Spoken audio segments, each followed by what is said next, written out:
You're listening to an Airwave Media Podcast. The battle was on, but who would lead the charge? In a small college in Illinois in the 1920s, a college full of working-class families, happy to have sons, some daughters, in college at all, where the big concern was if they could beat that slightly larger college's football team once in a while. There was a plan to cut classes, to reduce the faculty, and it would particularly hurt the upperclassmen. And led by a popular dean, the faculty revolted and walked out of the college, stopped teaching. Students now had a choice. They could also, in conjunction with the teachers, walk out of classes. And they held a meeting to decide. And they spotted a freshman, a mere freshman, who had great speaking skills. And he got up and speaks at this meeting. And after it, the students file out of school and go on strike with the teachers. The board of trustees of the college eventually fires the president that came up with that reduction plan. And everything is happy. It's a classic Reagan story. And it's told in his own biography. It's told in some speeches. It's not a surprising story. What is very much true about Reagan is that the young Reagan was a New Dealer. He and his father were supporters of FDR. Reagan cast his first vote for Franklin Roosevelt. It's a great story. So great that I repeated it the first time I did what I called a dozen Ronald Reagans, which was, in fact, 12 episodes about the 40th President of the United States, Ronald Reagan. This story sums up Reagan's skill and how people saw it early. And also, it sums up an issue that he had for over-embellishing. It leaves things out. As his biographer Lou Cannon said, Reagan did give a speech that day, true, but there is no evidence that it carried the night. The students did walk out, indeed, but there were many speakers. They were most likely going to walk out anyway. The meeting was a rally, not a time of persuasion. And importantly, while the board of trustees does end up firing the president that came up with the plan, they kept his plan in place. They made those cuts. They fired those faculty that particularly hurt upperclassmen. Also, Reagan had a friendship with the rebellious dean. He had helped him get a football scholarship. An intra-college fight doesn't sound as good as a cause. And so the story of Eureka College, the Eureka moment of Ronald Reagan, has been picked up quite often. And again, even when I did my own cast 10 years ago, when we did the dozen Ronald Reagans, I originally thought it was going to be like a 8-part series, ended up being 12 parts. We included that story. How could we not? And it wasn't fiction. Its story really happened, but I now recognize that it was over-embellished. And indeed brings up a point with Reagan so many times that can be frustrating. Another story is Reagan used to tell how segregation in the Army ended when the Pearl Harbor attack happened, and there was a cook, an African-American cook, who put down his cooking utensils when the Japanese attacked and grabbed a machine gun after another gunner had been killed and shot at the planes. And at that moment, segregation in the Army ended. That just simply didn't happen. Segregation in the Army ended 6 years later when Truman was president and did it by executive order, a few years after World War II had ended. You can defend Reagan, though, that what he meant perhaps is generally, as evidenced by the valor shown during World War II, that made the case for Truman to then, by executive order, eliminate segregation in the Army. But the story he told, the facts he told, just simply weren't true. Famously, during the 1980 presidential campaign, he makes a blunder in an environmental statement. People, he said, are ecology too. I have flown twice over the mountain Mount St. Helens. Now, I'm not a scientist, he said. But I have a suspicion that one little mountain out there in the past several months has probably released more sulfur dioxide than has been released in an automobile driving or things that people are so concerned about. He didn't stop there. The Great Smoky Mountains, he said, are so named because of the haze over the mountain, the oxides of nitrogen. But Reagan had made a key mistake. He had confused nitrogen oxide with nitrogen dioxide, the latter a killer chemical emitted by smokestacks. In Youngstown, he continued saying air pollution was controlled. And then not so long after, the candidate arrives in Los Angeles, and Los Angeles in 1980, it's hard to think about it, but people who are older know this, was filled with smog. When reporters brought up what he had said about air pollution being controlled already, fellas, isn't this driving us from the real issues? It's harder now with American audience to understand the level of air pollution that used to be tolerated. But it was there, and people were fighting tooth and nail to stop it. And they were fighting with big companies and government agencies and starting to have wins. And so for many, the leader of the backlash against these type of movements wasn't appreciated in any mind. In fact, it could be disgusted. They could be disgusted by this. And so I bring it up that as I looked back at the 12 episodes that I did 10 years ago, I think we captured just about everything about this important president of the United States, Ronald Reagan, an important president for people that grew up in my time, my high school president for me, and not an insignificant one in history, as it turns out, even though we're getting close to 50 years from when he took office.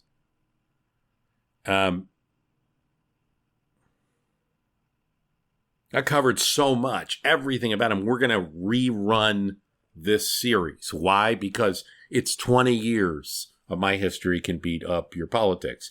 And of all the things I've done, probably the second contender is the fall of USSR, but of all the things that I've done, the thing that has gotten the most attention is the series that we've done on Ronald Reagan, and it's been of interest to people who are more of the right, maybe center right, and people who are more of the left, maybe center left, who are listening to this program. And I think it's particularly, it was done at the time of 2016, 2017, going into 2018. It was a long series. And it was important then, and I think it's important again now. Did I leave anything out? And I think I captured most of it.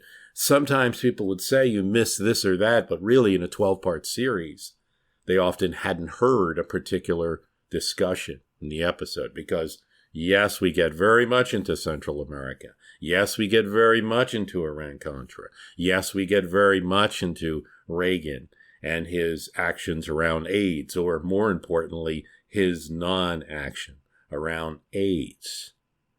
We also get into the Cold War, both the first term Cold War approaches and the second term Cold War approaches. We get into the economy, both the booming economy and the little thought about recession of 1982. We talk about it all. Did I miss anything? And sometimes I did have one email that I got after the program, and I thought that it did make a point that part of what you missed is that Reagan as a kind of a rhetorical figure. Many of us growing up were annoyed by somebody who was just repeating blatant falsehoods. And that's the way this person expressed it. There are other people, a lot of them, great many of them, who loved the man and loved the things he said. And don't politicians speak in slogans anyway? Did Franklin Roosevelt always give exact facts? Or do you talk about the money changers in the temple and things like that? That's a great point to make. So, however, I did think that was important to talk about as I approach a repeat of the 12-part series. And so this will be an episode. It's the first time I've ever done this. They will run it now, and then I will run this episode again after the 12-part series. And you can, listen to it now, or you're already listening to it, or you might choose to listen to it later. That skill that he had was a skill of communication and also a skill of deflection at times. It could be used for good, by the way. Good in quotes. Like what would be seen for most people as good. For instance, when he was the Actor Guild president and a Truman supporter, and the actors were getting attacked for having communists among his rank, he was very precise about the term communist should not be used against Americans. But you have every right to separate those who are, he said, this is what Reagan says in The Nation. I believe it's The Nation or the National Review, one of those. You have every right to separate pro-Russian from those who are anti-Russian. And I'll join you in that. But don't call Americans communists. And he stood up for Helen Douglas, who was being called a pinko by her opponent up and down California.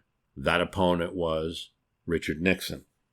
When listening to a group of African Americans in California describing their problems and solutions needed, Reagan figured out how to best tell the story. And he told about a person who said, "We could pull ourselves up by our bootstraps, but we don't have boots." And there, you might not worry as much as to whether that person existed, whether somebody really said that to him or not, whether he just sort of made it up.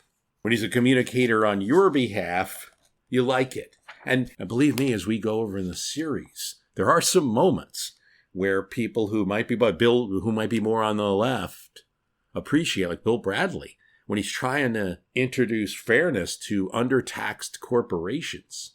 He's got a friend in Reagan who's able to articulate things better than he. Harvey Milk is fighting against a referendum in the state of California to just ban teachers just because they're gay. He finds an unlikely ally in the former governor of the state, Ronald Reagan, who opposed it on libertarian grounds. Reagan did start a charity in California that helped to find jobs for people in Watts. He individually, as we'll talk about in an episode, would give money and other things to people. But just in propagating an unfounded story about a welfare queen that would be used as the emotional spearhead to destroy welfare programs in all 50 states and the federal government for decades. A completely unfounded story that he embellished and exaggerated with statistics of how many names this person used and how the person was making, $80,000 a year on welfare. Denied real people help from the political system. And I probably didn't capture that enough. That's the one thing I probably didn't capture enough. And in a time where we have social media and people aren't always speaking truths and you don't know who's speaking and facts can be put aside at times, it's important to say it. He did this while throughout his career as governor of California, where he only had total control of his party for 2 out of those 8 years. He worked with Democrats on solutions that to many Californians seemed practical and to many conservatives seemed too liberals, particularly on divorce and abortion, withholding taxes, and increasing income taxes. At the same time, he's using rhetoric that just frustrates opponents, as early as 1959, calling U.S. government totalitarianism, calling protesters cowardly bums, invoking, phrases like, if it takes a little bloodshed, that's what we're going to do in diffusing a crisis at UC Berkeley, saying poverty won the war on poverty. when, and it's a statement probably people agree with me listening right now. I know. You probably do, but the statistics simply don't build it up. What you're arguing, if you say no, Bruce, I think poverty did win the war on poverty. You're saying that there's still people who are poor, and you're right. Statistics show it's about 11%. But it was 22% when he makes the statement. And all that says to me is just a statement about history that we don't really understand times like the 50s and 60s and how much poverty there actually was in these times that we only see images of happy days and dancing of. Fancy cars, things like that. So people were rightly upset by this rhetoric that he engaged in, not only in his public speeches, but also in his radio shows. He became a radio talk show in 1976 and continued into 1979, usually making a lot of punchy radio addresses that would have one short statement, sometimes with information that just wasn't backed up by facts. But there was always this duel with him. So, people have asked me, like, what's your favorite presidents? And I'm not somebody who will do really seriously a ranking of presidents. I just think there's too many dimensions of presidents to do that. But, in one case I answered, well, what's my favorite president? I don't know. I have a number of them, but one of them might be second term Reagan because it was so different from first term. So which one are you talking about when you speak of Reagan? In 1964, Barry Goldwater is defeated. Lyndon Johnson wins big. Over 60% of the popular vote. Can you even imagine that today? He's seen as an extremist, crazy by some, and Lyndon Johnson's campaign helped to propagate that attitude that Barry Goldwater was crazy. He barely wins his home state of Arizona. Lyndon Johnson gets 49% of the vote there. It's soul-crushing for the GOP party. And this is Reagan's new home at this time, and he had made a forceful speech for Goldwater. So in this moment, this guy who's going to be the great president is on the side of a 37% of the American population. But Reagan's able to communicate out of it, just like a lot of things. He uses a common tactic we see today. If you lose an election in America, that's still millions of people. I always like that because when I see Trump was attacked at different times, people say, you're insulting 80 million Americans or something like that. And then occasionally you would see that used for Biden, but not as common. Because a losing presidential candidate still has millions of voters. We heard from a marketer once that, if you looked at it in marketing terms, somebody like Walter Mondale, somebody like Mike Dukakis, somebody like Mitt Romney, somebody like Trump in 2020, or Kamala Harris, like marketers would die for that percentage of the market share to have millions of people. So Reagan uses this tactic. He says, 26 million people voted for freedom. That's the Goldwater vote. And those who voted for Johnson, well, there's still hope for them. And he goes on to say, they voted against Goldwater, not for Johnson. They voted against a false image that our liberal opponents put out there. In fact, he says it was a double departure. Not only did they point to us as a kind of radical departure from the status quo, but they took for themselves a costume of comfortable conservatism. And I hope you don't mind if once in a while I break into it. I can do Reagan. It's not some contrivance. It's not something I'm just doing for this podcast. I was doing that imitation of Reagan when I was 15 and he was president. In fact, I'm probably really imitating Rich Little, to be honest. I think it's important once in a while to add a little flavor to show that his voice was part of his power. He took a radio show when he was a candidate in the 70s because he said they'll get tired of me on TV, but they won't get tired of me on radio. During his speech after the election, he says of Lyndon Johnson and Lyndon Johnson's campaign, it was a corn pone, come on. Pretty big swipe. Reagan just doesn't get personal about people, but it's a good lead-in to what I missed a little, that Reagan's a politician, rhetorical force. exaggerated often, distorted facts, did attack opponents. There's one more thing that we have to talk about. And because if you're listening to this and you're saying, you're being a little hard now on him. And just like I'm going to do in the 12-part series, just like I did in the 12-part series, I'm going to sort of scale it back a bit. I have to hit him a bit in order to be credible when I make the next statement. So there's not much that's been discovered since 2016. The only thing that's come out is a biggie. And that what has resurfaced is a phone call from the Nixon tapes in which Reagan calls Nixon and makes explicit racist comments. These were not available for the 12 episodes that you're about to hear. So if you're wondering why I don't mention them, that's why. It's a whopper. I mean, it's a big one. But I also want to say a couple things.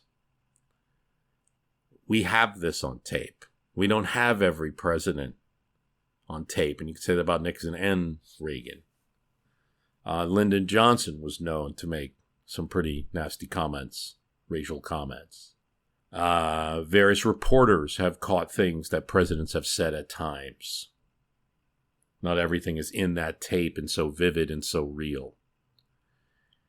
In this time period, the early 1970s, it's unfortunate that racial jokes, while starting to get a spotlight shined on them among certain older men born at the time that these men were, was still being tolerated in some circles. In the early 1970s, they might look around the room to see who was there. It doesn't excuse it, but it contextualizes it. And then what I would believe about these comments and these unfortunate comments is that Reagan was of many things a people pleaser,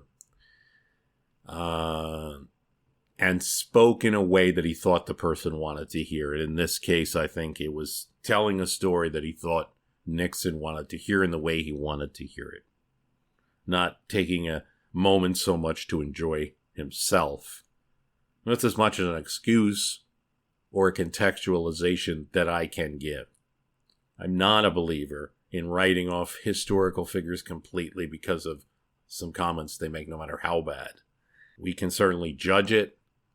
We can try to be better ourselves. We can expect more of the people who are political leaders now, all of that. But if you just write off a historical figure, you're not really learning American history. And that means you won't be able to learn from it. Another comment, talking about, especially in terms of things that have gone on in the last 5 years or so, for a person to say about protesters, if it takes a bloodbath, let's get on with it.